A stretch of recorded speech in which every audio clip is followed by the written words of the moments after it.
I am talking to Emmy nominee, Double Critics' Choice Awards nominee, the phenomenal actor, Mr. Asante Blackk. You've been taking us on a journey from in your career, from DC to LA, finding your roots in Africa. Yeah. And the most recent project, the project that took you to LA was This Is Us. Mm-hmm.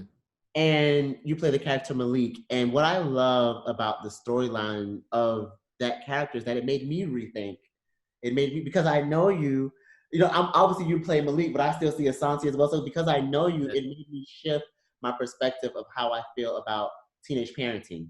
Because I think, especially in the Black community, there is a taboo around teenage pregnancies, teenage parenting. And, you know, when you read the script and you found out that this was the role that you were going to be playing, talk me through that character, talk me through the writing, talk me through the script, and has that changed anything for you and your perspective about teenage parents or being a teenage father? 100%. Yeah. But before I took on the role, I think that my perspective on it was like most people in America's, I'd say, it's kind of a negative connotation with them. But the reason why I love Malik so much is because, he recognizes that he made a mistake, but he doesn't see his daughter as a mistake. He sees it. He sees her as his daughter. He sees that he has to step up to the plate and take the responsibility that he has to as a 16-year-old father that, in his circumstances that no 16-year-old should be in, but he doesn't let that hinder him. And then also, what also strikes me so much about the character, we're just talking about Marsha Stephanie Blake, who plays my mom in the show, and then Omar Epps, who plays my dad in the show. A lot of the time we think, or see portrayals of teenage parents in the Black community, and the parents are bitter and they're mad at the son. Oh, you shouldn't have been out here, in the streets, and you should have been at school, and all these different things. But it's just not like that, and This Is Us. And it's just another side of Blackness that we just haven't really seen in media.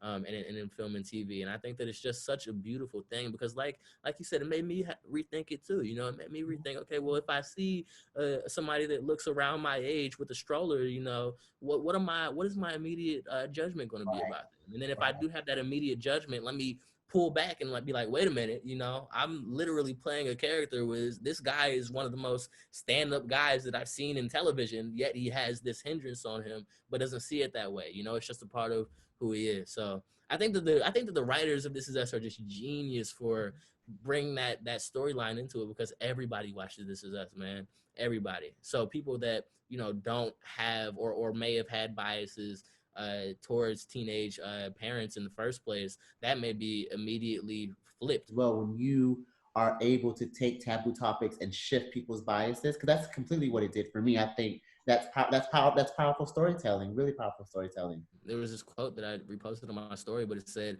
the role of the artist is to make the revolution irresistible, and we don't necessarily think of, our teenage parents as a part of the revolution, but anybody that, it may be marginalized in our community, we have to make sure that they're uplifted as well. And that's a part of the revolution. So that's what This Is Us is doing. They're making people see somebody like Malik and be like, wow, he's really a great kid. Why don't we, instead of passing judgment on him, make sure he's doing all right, So you and two of your friends, Ethan Harisi and Reed Shannon, have started the Speak Up series, Yes.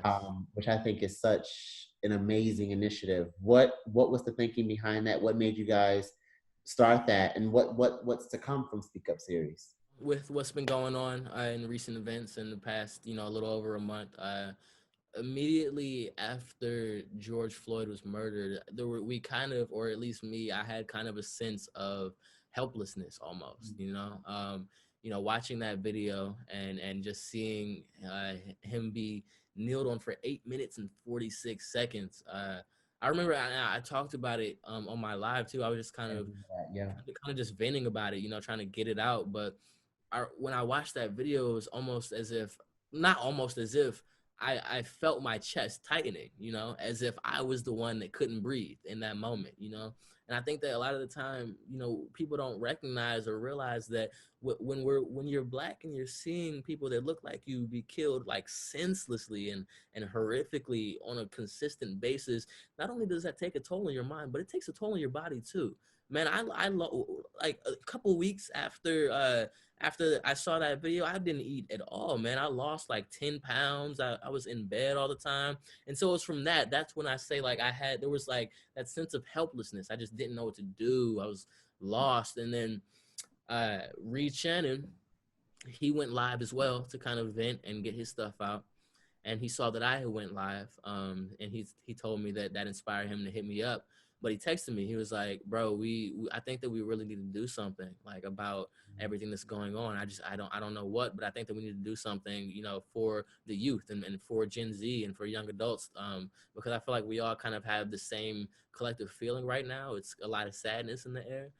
But we should do something to make sure we have and it wasn't necessarily even, we didn't have that idea off the bat. It was just, we wanted a sense of community. We wanted to make sure that everybody we wanted to check in on people. We wanted to make sure people were good. We wanted to make sure people had a place to come and talk about, you know, how they were feeling about things. And from that, you know, I just kind of started brainstorming. I remember I had seen John Krasinski, who, you know, people know from The Office and A Quiet Place. He had his show Some Good News on YouTube, and he kind of had the same idea where, you know, hops on Zoom and interviews his guests, his celebrity friends, and all of that money was raised for coronavirus relief. So it just kind of popped into my mind, like literally that night that Reed texted me. I was like, and I texted him, it was like it was like 2 a.m. too. I texted him, I was like, bro, what if we did an interview show? What if we just hit up our actor friends and we just talk to them, like not even making it anything more than literally just having a conversation with our friends, you know? Yeah. So that's where that stemmed from. And I think that what we're trying to do right now is, you know, continue that conversation. I think that it's been a very amazing place for people in the industry and outside of the industry that are our age to come and kind of just get things off of their chest. But, you know, going forward, what we want to do is we're releasing a few more episodes and then taking a break, but then coming back around election time. Yes. Because, you know, this You're year 18 this year. You voted? oh, bro, you know it. No, we got to be The at vote these this polls. year? How important is the vote this year? It's so important, man. We are like it's so crazy to me. Of course, when Obama was president, right?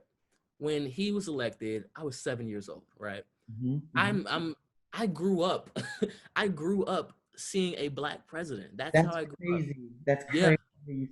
See, this is why I love talking to your generation, because you grew It's up. a completely different perspective. I grew up like that's all I knew was a Black president.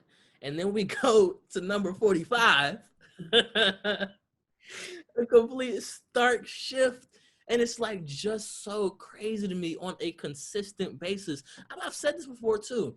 As an actor, you want to play every single character, right? Like every character under the sun. You want to play characters that people won't like, you know, characters that people might think are despicable, just because, you know, it's fun to get into those minds. It's fun to become other people and understand that. But when you think about Donald Trump and you think about the things that this man does, the things that this man says, you know, all of the different mishaps, just everything, like I just cannot comprehend what goes on in his I don't know what's going on in his mind, seriously. Like it's crazy.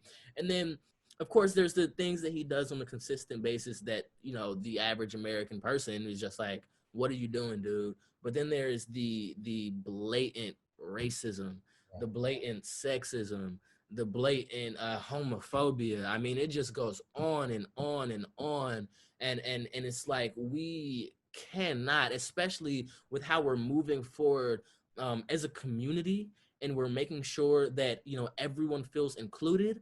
We cannot make sure that everyone feels included. When we have a president You that have is naturally. empowering people, he's empowering people to come out and come out on their porches when people are having a peaceful protest and point guns at people and get out of their car at stoplights and shoot somebody in the head at a stoplight. Like he's empowering these things to happen, and we have to recognize a lot of people say, oh, well, what is my vote going to do? What is my vote going to do? Oh, I don't want Biden. I'm just not going to vote at all because both of them just aren't the best. We have to realize that we are in a state of crisis as a country, a state of emergency. Not voting is not an option. We have to, and it can't be close either, because we know what be happening with we know how this man tries to cheat.